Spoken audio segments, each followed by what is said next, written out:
Chapter 1. The Wolf in a Cage. The night was too quiet. The kind of quiet that pressed against her ribs and made breathing feel like work. Lila sat in the dark, her baby's soft cries the only sound keeping her from falling apart. The flickering light from the street bled through thin curtains, painting her face in stripes of gold and shadow. Her phone screen glowed faintly, 1% battery left. Rent overdue. Fridge empty. Heartbroken. And just like that, the last bit of pride she had crumbled. Her fingers trembled as she typed the message. Please, Martin. I just need a little help. The baby's hungry. I'll pay you back. I swear. She hit send. But then, something strange happened. Instead of Martin's contact, the message blinked, delivered, to a name she didn't recognize, Adrian Wolf. Lila froze. Her breath caught. Oh no, she whispered. She tried to unsend it, but the phone died in her hands. Silence filled the apartment again, thick, unforgiving. Still, a part of her hoped whoever Adrian was, he wouldn't reply. Meanwhile, Adrian Wolf stared at the message glowing on his screen. It was past midnight, and the city stretched beneath his penthouse like a kingdom of glass and steel. He never answered personal messages. Never opened unknown numbers. Yet something about this one, it hit somewhere deep where his wolf still stirred. Please, Martin. Her words pulsed in his head. Raw. Desperate. Honest. The wolf inside him growled, low and restless. Mate. Adrian clenched his jaw, fighting the instinct clawing up his spine. No, he muttered, but the wolf wasn't listening. In fact, the more he read, the louder that voice became. Find her. Before he could reason it away, his fingers moved on instinct, sending the message to his assistant. Track the source. Quietly. What followed was a long silence broken only by the hum of city lights. Down in her apartment, Lila rocked her baby, unaware that her message had just changed everything. And up in his tower, Adrian's eyes gleamed gold beneath the moonlight, his wolf pacing behind the walls of his mind, whispering a name it had never heard before. Chapter 2. The Alpha Behind Glass. Adrian Wolf didn't believe in fate. But then again, fate had a habit of testing men who thought they were untouchable. The next morning, he stood before the floor-to-ceiling glass of his office, the city glimmering like prey beneath him. Behind that glass he ruled. Controlled. Calculated. Yet, beneath that polished control, something feral stirred. Caleb, his beta and oldest friend, broke the silence.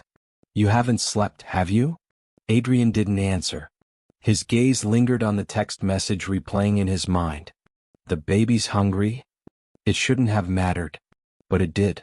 Because of that, he felt something old and dangerous rise inside him. You're thinking about her, Caleb said softly.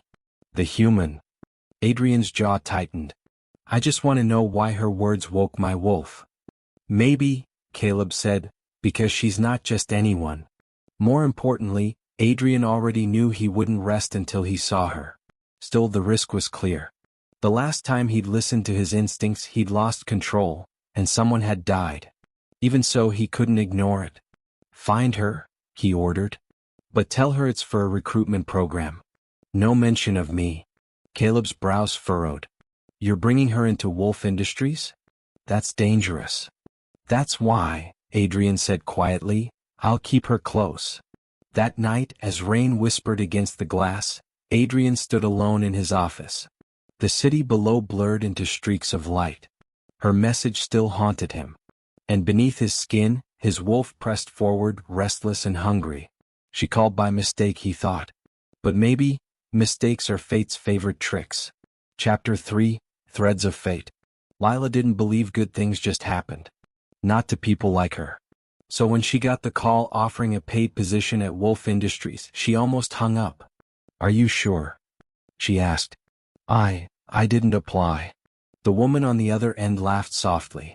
Your profile stood out. Consider it a lucky break. Maybe it was fate. Still, she needed the job. Desperation outweighed suspicion. By the time she stood before the towering building of glass and steel, her heart pounded so hard she could hear it in her ears. Security scanners, mirrored halls, polished marble floors, everything screamed money and power. And somewhere high above, Adrian Wolf watched through a live feed. His wolf prowled under his skin as her scent drifted through the vents, sweet, wild, heartbreakingly familiar. Her presence lit something in him he thought had died long ago. Moments later, she stepped into the elevator, alone, nervous, clutching her resume. When the doors opened to the executive floor, the air felt colder, sharper. Adrian turned from the window just as she entered. The moment their eyes locked, time stood still. Her breath caught. His world tilted. Something inside both of them shifted, something ancient and undeniable. Without another word, he dismissed his assistant and stepped forward. Her scent hit him like lightning. And just like that, everything changed. Chapter 4, The Alpha's Eyes. Lila had never seen eyes like his before. Cold, sharp, but alive, as if something wild hid just beneath the surface. The man before her didn't look like any CEO she'd ever seen. He was too still, too watchful, too predatory. "Miss Hale," he said finally, his voice deep and smooth like smoke curling through steel. "Welcome to Wolf Industries." The sound of her name on his tongue sent an unfamiliar chill down her spine. "Just thank you, Mr. Wolf." His gaze didn't waver. "Tell me, why do you think you belong here?" The question sliced through her nerves. She swallowed hard. "I don't know if I do, sir. But I'll work harder than anyone you've ever hired." That made something flicker behind his eyes. Not amusement but interest. Real human interest. "Honesty," he murmured. "Rare." He turned slightly toward the window, hands clasped behind his back. "You'll start in administrative operations. You'll report directly to me." Her breath hitched. "Directly, to you?" He met her gaze again. "Yes." And for the first time in his life, Adrian Wolf wished he hadn't said that. Because her scent, soft, warm, faintly honey and rain, was already driving his wolf insane. When she left his office, his hands were trembling. He didn't tremble. Ever. Caleb stepped in quietly, reading his expression. "You felt it, didn't you?" Adrian's eyes flashed gold. "She's my mate." Caleb's jaw tightened. "Then you're in danger." "I know." Adrian's gaze drifted toward the door where she'd stood moments ago. "But I can't stay away." Chapter 5, Shadows in the Den. By her third day, Lila noticed something strange. Everyone in the building seemed to avoid Adrian Wolf. They moved quietly when he passed. They never made eye contact. She didn't understand why. To her, he wasn't terrifying. Just unreadable. Still, she couldn't ignore how the air seemed to change when he entered a room. Heavier, charged, like the moment before a storm breaks. That evening, after the office emptied, she stayed late, sorting documents under the hum of fluorescent light. "Miss Hale." She jumped, papers scattering across the floor. He stood by the door, silent, composed, eyes darker than before. "I didn't mean to scare you," he said softly. She bent to gather the papers. "You didn't?" "I just didn't hear you." He stepped forward and crouched to help, his hand brushing hers by accident. A jolt shot through her body, fierce and electric. She gasped. So did he. Their eyes met, both startled by the same truth neither could name. Then his phone rang, breaking the moment. He straightened, his expression shuddered again. "Go home, Miss Hale." "But Now." His tone wasn't harsh, but it carried something dangerous, something protective. When she finally left, Adrian stayed behind, fists clenched. His wolf was pacing, growling, demanding. "She's ours." "No," he said aloud, pacing near the window. "She's human. Fragile. She doesn't belong in our world." But deep down he already knew she did. And fate had just begun its hunt. Chapter 6, Whispers and Warnings. The next morning, Lila found a single white rose on her desk. No note. No explanation. Just the faintest trace of cedar and smoke, a scent she now knew too well. She tried to ignore it. Tried to focus. But the memory of Adrian's eyes lingered behind every thought. Meanwhile, in the restricted wing of the building, Caleb stormed into Adrian's office. "This is getting dangerous. The council caught wind you've hired a human. They're watching you." Adrian didn't flinch. "Let them. They'll suspect you found your mate." Adrian's gaze darkened. Then they'll keep their distance. Caleb exhaled. You can't protect her forever. Sooner or later, the truth will surface. And when it does. Adrian cut him off, voice low. Then I'll burn down anyone who tries to take her. For a moment, the air itself seemed to tremble. His wolf was dangerously close to the surface. That night, as Lila walked home through the rain, she swore she heard footsteps behind her. She turned. Nothing. Just shadows and the hum of distant thunder. But far above, on a nearby rooftop, a pair of golden eyes watched her, silent, vigilant, protective. Adrian didn't trust himself to stay away. He told himself it was to keep her safe. But his wolf knew better. It wasn't protection. It was possession. Chapter 7, The Pulse Beneath the Skin. Lila couldn't stop thinking about that touch. Every time she closed her eyes, she felt the same invisible current race beneath her skin, fierce, magnetic, alive. It scared her. It thrilled her. She didn't understand it. At work, Adrian was colder than ever, retreating behind a wall of authority. He barely looked at her, and when he did, it was only to issue clipped instructions. Yet sometimes when she passed close enough, she could feel him watching. Not with the detachment of a boss, but the hunger of something wild that didn't belong in boardrooms or suits. That evening the elevator stopped between floors. Just her and him. Silence. She pressed the emergency button. Nothing happened. Then the lights flickered, and she felt it again. That pull. That dizzy, primal awareness that he wasn't just a man. Her heart pounded. What's happening to me? He turned his head slowly, eyes glowing faintly in the dark. You feel it too. Her breath hitched. Feel what? The bond. His voice was hoarse, dangerous. You weren't supposed to. You shouldn't even be able to. Before she could respond, the lights blinked back on, and he was gone, leaving her alone with the echo of his words. The bond. Chapter 8, Secrets of the Wolf. Caleb found Adrian later that night in the lower levels of Wolf Tower, the place only pack members knew existed. A cavernous chamber hidden beneath the city's elite skyline, lined with silver sigils and the scent of ancient magic. She's feeling the pull, Caleb said quietly. Adrian's fists clenched. It shouldn't be possible. She's human. Caleb's gaze hardened. You've hidden the truth from her. If the council learns of this bond, they'll see her as a threat. Or bait. Adrian turned sharply. I won't let them touch her. You can't protect her if she doesn't know what you are. Adrian's voice dropped, dark and raw. If she knows, she'll run. And if she runs, his wolf's growl rippled beneath his words. I don't know if I can let her go. Meanwhile, Lila's instincts screamed that something wasn't right. Strange sounds echoed in the halls late at night. Shadows moved where no one stood. And her new boss, the man who terrified everyone else, made her feel safe in ways she couldn't explain. When she confided in a coworker, they went pale. Don't get too close to him, they whispered. People who do, disappear. Lila laughed it off, but the words lodged like a thorn in her mind. Chapter 9, Blood and Secrets. Rain hammered the city that night. Lila left work late again, clutching her umbrella against the wind. Then she heard it, a low growl behind her. She turned, heart racing. A dark figure moved in the alleyway. Too fast. Too silent. Then another shape, larger, silver-eyed, collided with it, sending both crashing into the shadows. Snarls filled the air, wet and violent. Her umbrella fell to the ground as she froze in terror. When the growls finally stopped, the silver-eyed figure stepped out of the darkness, blood on his sleeve, eyes glowing faint gold. Adrian?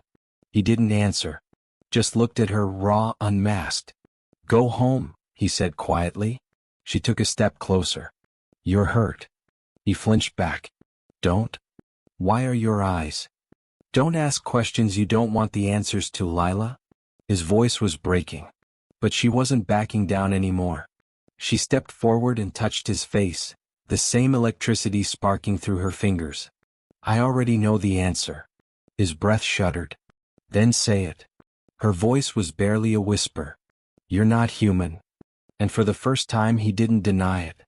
That night shattered the fragile wall between their worlds. She'd seen his truth, The beast, the blood, the secret he'd sworn to bury. And instead of running, she stayed. For reasons even she couldn't name. Chapter 10, The Wolf Behind the Man. The next morning, Lila told herself it had to be a dream. People didn't have glowing eyes. People didn't fight in alleys like wild animals. And her boss, her ruthless, perfectly composed boss, couldn't be one of them. Yet the scratches on his hand were gone. Not healing, vanished. She caught him in the elevator again and despite herself blurted, "What are you?" He froze. A muscle ticked in his jaw. "You wouldn't believe me if I told you. Try me." His gaze locked on hers, intense, golden, ancient. "Wolf." The word vibrated through the air. Her heart stuttered. "Wolf as in?" "Not the kind that runs on 4 legs," he said quietly. "The kind that kills to protect its mate." The silence roared between them. Mate. She didn't know whether to laugh, scream, or faint. Later that night, Lila stood in her apartment, trembling. Her mind raced through every moment they'd shared, every glance, every spark that made no sense until now. She didn't know what scared her more, the truth about him or what it awoke in her. Because deep down she could feel something stirring, a heat beneath her skin that didn't belong to any ordinary human. Chapter 11, The Council's Warning. Meanwhile, deep beneath the city the Council of Elders convened. Ancient wolves cloaked in human flesh sat in a circle of stone and fire. "Adrian Wolf has broken the code," one of them growled. "He's bonded to a human." Caleb stepped forward. "It wasn't intentional." "That doesn't matter," another elder hissed. "A human mate is a weakness. And weakness spreads." Adrian entered the chamber, his presence like a storm barely held at bay. "Say what you came to say." The eldest spoke. "If you can't control your instincts, we will." He didn't flinch. "Try." The room vibrated with his power. Even the flames seemed to bow. Back in her world, Lila received a mysterious note under her door. "Stay away from Adrian Wolf. He isn't what you think. He's the reason your life fell apart." Her blood went cold. How could a stranger know about her? About her past? And why did part of her, the wild, reckless part, not care? Chapter 12, The Bond Bares Its Teeth. That night a storm swept through the city. Lila couldn't sleep. The air felt too heavy, too charged. Then a knock at her door. She opened it to find Adrian, drenched, eyes burning gold. "I tried to stay away," he said hoarsely. "But the bond won't let me." Her heart pounded. "You're not supposed to be here." "I know." He stepped closer. "And yet." His words broke as the wind howled through the open window. Thunder crashed. "Tell me to go, Lila," he whispered. "If you mean it, I'll walk away." But she couldn't. Her breath trembled. "I don't want you to." The air thickened. The world tilted. And when he kissed her, it wasn't gentle. It was fire, moonlight, and hunger. Her knees went weak, her pulse raced, her wolf stirred. She gasped as something hot and ancient pulsed beneath her skin, the mark. Adrian broke the kiss with a shudder. "You're changing." "What?" "You're not supposed to feel the bond like this unless." "Unless what?" His voice dropped, reverent and afraid. "Unless you were never fully human." Chapter 13, The Blood in Her Veins. Lightning carved the sky open. Lila's skin burned where Adrian's touch lingered, hot, electric, alive. Her vision blurred, and for a heartbeat the world split in two. "I'm not human," she whispered. Adrian's chest rose and fell heavy. "You have wolf blood, Lila. Dormant. Hidden, until the bond awakened it." Her head spun. "That's insane." "Then how do you explain this?" he growled, stepping closer, grabbing her wrist. Beneath his fingers, her pulse glowed faintly gold. The light pulsed in rhythm with his heartbeat. She stumbled back, shaking her head. "No. No, I can't." Her knees buckled and he caught her. The warmth of his arms grounded her, even as the world tilted. "I don't want this," she choked out. "I just wanted a job, a normal life. Not this." Adrian's jaw tightened. "Neither did I.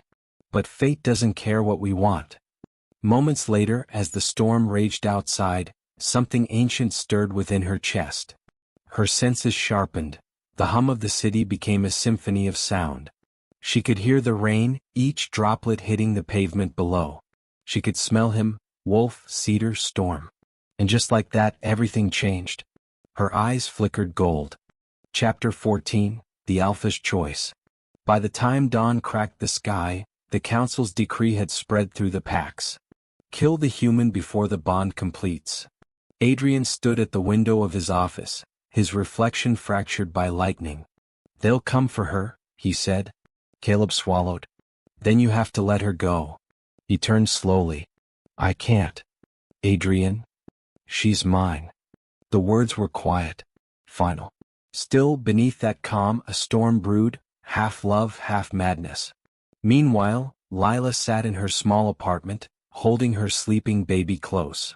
The mark on her wrist glowed faintly. She didn't know whether it was a promise or a curse. She whispered to the sleeping child, maybe it's fate. Maybe it's the worst mistake of my life. Her phone buzzed. A message from an unknown number. Run. They know. The sound of footsteps echoed outside her door. Without warning, the knob twisted. She grabbed her baby, heart racing. No, please not now. But then, Adrian burst through the door. His eyes burned wild. They're here. Chapter 15, The Escape. What followed was chaos. Glass shattered. Shadows leaped through the stormlight, wolves in human skin sent by Damien Vale. Adrian moved like lightning, every motion fluid, deadly. Lila ducked behind the couch, clutching her child. Her breath caught as one of the attackers lunged at Adrian. Claws met claws, blood sprayed the floor, and the air filled with the sound of growls and snapping bone. When one of them turned toward her, something primal tore loose inside her chest. A growl rose in her throat. Her wolf pressed forward. Her instincts surged and she let it happen. A rush of power shot through her. Her vision sharpened, her muscles tightened, and her scream became something inhuman. She didn't recognize her voice, but it scared the wolves enough to hesitate. Adrian used the moment to finish the fight. The room fell silent except for their ragged breaths. He turned to her, eyes wide. You shifted, even if only for a second. She shook her head, trembling. What's happening to me? He stepped closer, his hand brushing her cheek. You're becoming what you were always meant to be. Her eyes glistened. And what's that? His voice dropped, full of something fierce and broken. Mine. The world held its breath as thunder rolled again, sealing their fate in its echo. Chapter 16, The Ruin of the Alpha. The council chamber was silent, until the gavel struck. Adrian Wolf, you have broken the laws of our kind. His fists clenched against the marble table. You call it breaking the law, he said, voice low. I call it saving my mate. Murmurs rippled through the crowd. Damien Vale leaned back in his seat, a smirk curving his lips. Mate or not, Damien drawled, you've doomed us all by binding yourself to a human. She's not just human, Adrian snapped. She's the bridge. She's the end. Damien cut in, eyes gleaming. Your weakness has already spread through the pack. The gavel struck again, but the damage was done. The council decreed, Lila was to be exiled. Adrian stripped of alpha status. The world Adrian ruled shattered in a single sentence. Meanwhile, far from the chamber, Lila sat by the window of his penthouse, watching rain trace patterns down the glass. Her reflection looked foreign, haunted, hollow. Everywhere she turned, whispers followed her. The human who broke the alpha. The mistake that ended a dynasty. Her voice trembled as she whispered to herself, I didn't mean to ruin him. The mark on her wrist pulsed in answer, like a heartbeat that wasn't hers. When Adrian returned, soaked and silent, his shoulders bore the weight of a fallen world. He looked at her for a long time before speaking. They've taken everything, Lila. The pack. The company. My throne. Her breath caught. Because of me. No, his voice cracked. Because I loved you. And just like that, everything inside her broke. Chapter 17, The Kidnapping. That night, shadows moved outside the estate. Lila had just laid her baby in the crib when the power flickered. Once, twice, then died. Her stomach dropped. Adrian, she whispered. No answer. Without warning, the door splintered. Men in black poured in, wolves loyal to Damien Vale. Get the girl? Lila grabbed her baby and ran barefoot down the hallway. Her heart pounded so hard she couldn't hear anything else. But then rough hands grabbed her. She screamed. Adrian? Her cry echoed through the storm. Miles away, Adrian's wolf jerked awake. His chest tightened as pain sliced through the bond. He felt it, her fear, her panic. Lila, he gasped. Caleb burst into the room. What is it? They've got her. Without thinking, Adrian shifted. Bones cracked, fur tore through skin, and his snarl shook the night. The beast was loose. Meanwhile, Lila fought like wildfire. Let me go, she screamed, kicking, biting, clawing, but a silver blade nicked her arm and she crumpled. One of the men whispered into his earpiece, We have her. And the child. Her blood dripped to the floor, glowing faintly gold. Damien's voice came through the line. Good. Bring them to me. Chapter 18, The Breaking Point. She woke to darkness. Cold concrete beneath her skin. Chains around her wrists that burned where silver touched. Her baby cried softly in the corner. Shoo, she whispered, tears streaking her face.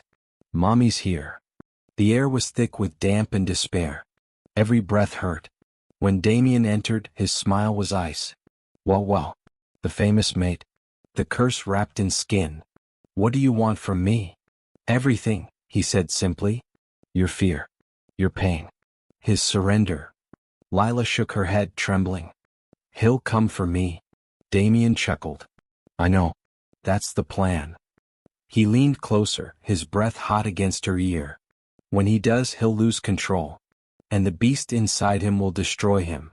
She spat at his boots. You don't know him.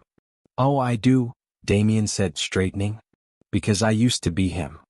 Back at the ruins of the estate, Adrian stood at the balcony, eyes wild.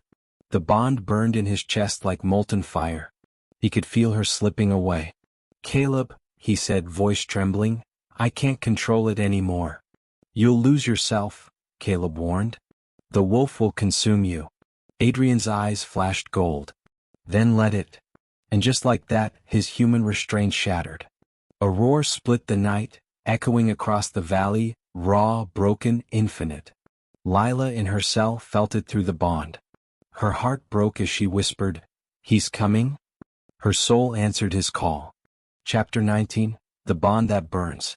The chains rattled every time Lila breathed. Her wrists were blistered. Her throat raw. But her heart burned like a second sun. She could feel him. Adrian.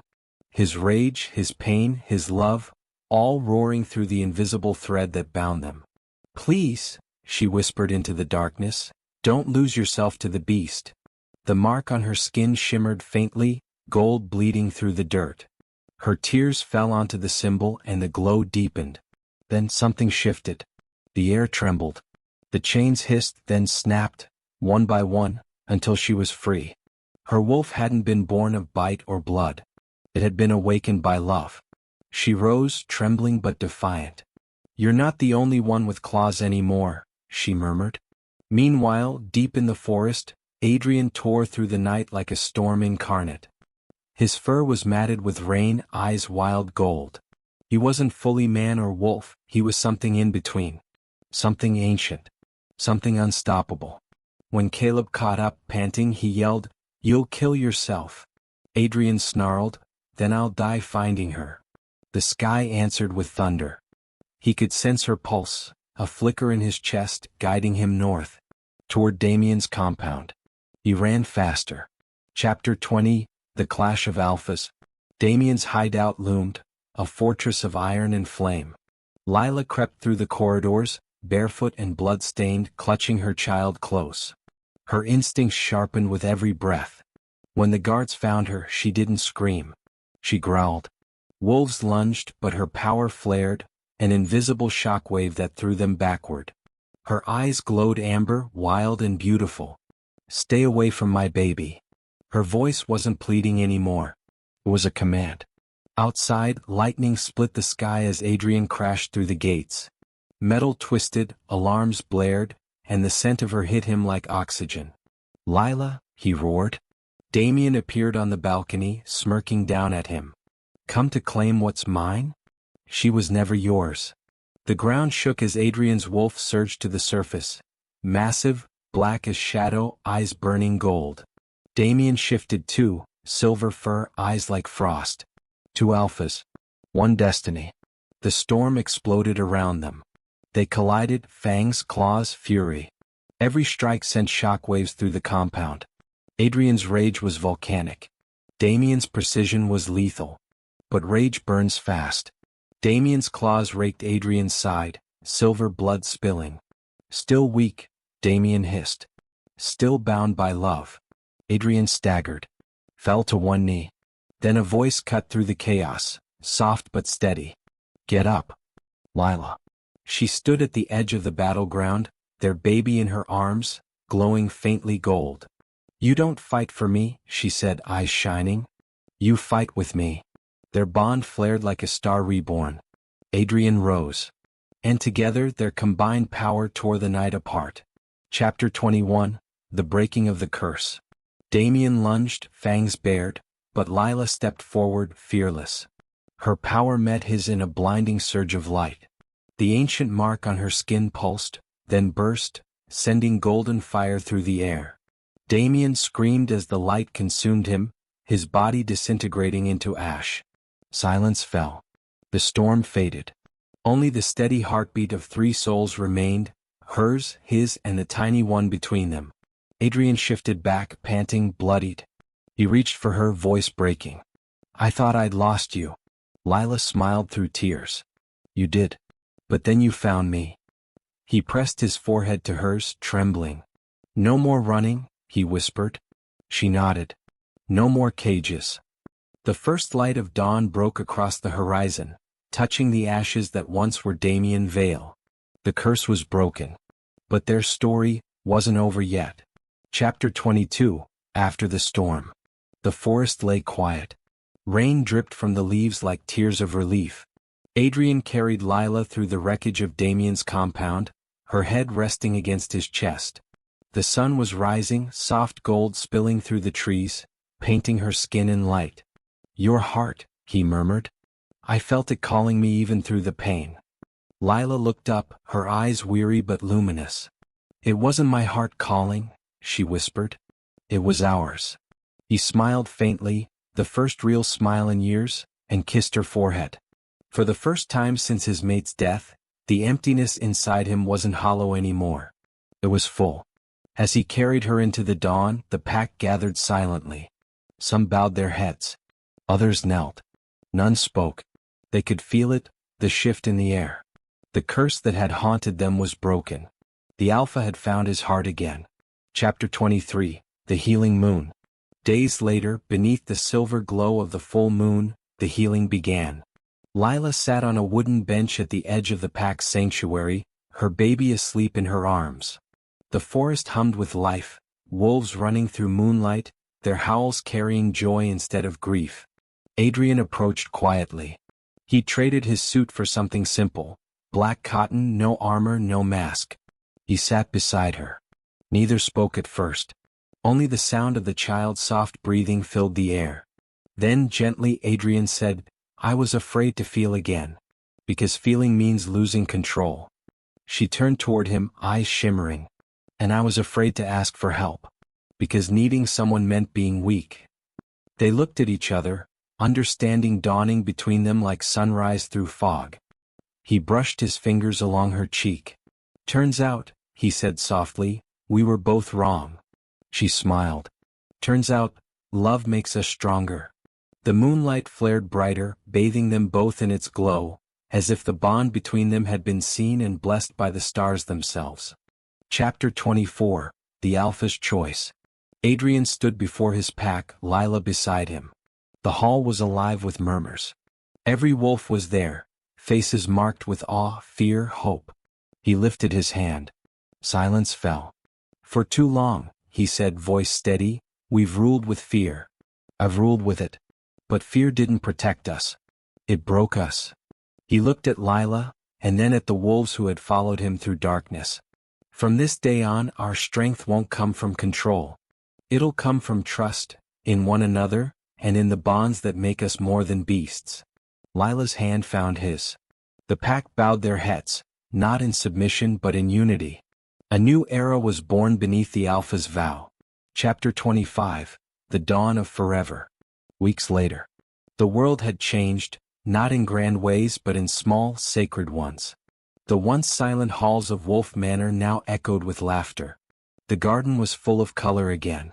Lila painted near the windowsill, her baby cooing beside her in a basket.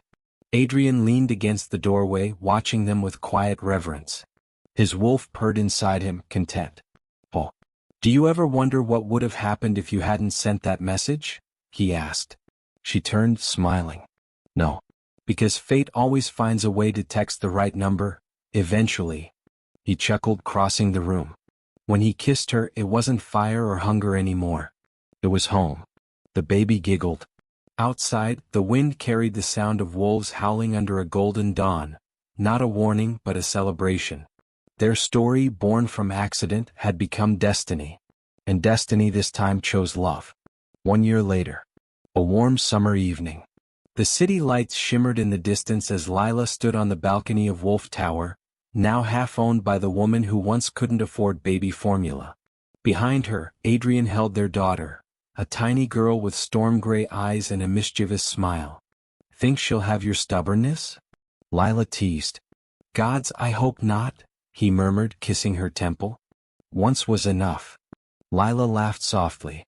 Below, the pack roamed freely, a world where humans and wolves lived side by side, no longer hidden, no longer divided. Adrian looked at her, eyes soft. "Ready for the next chapter?" She nodded. "As long as you're in it." The moon rose high above them, not red, not cursed, but pure silver. And somewhere deep in the city night, a phone buzzed, a new message lighting up the screen. Wrong number? Or maybe, just fate again.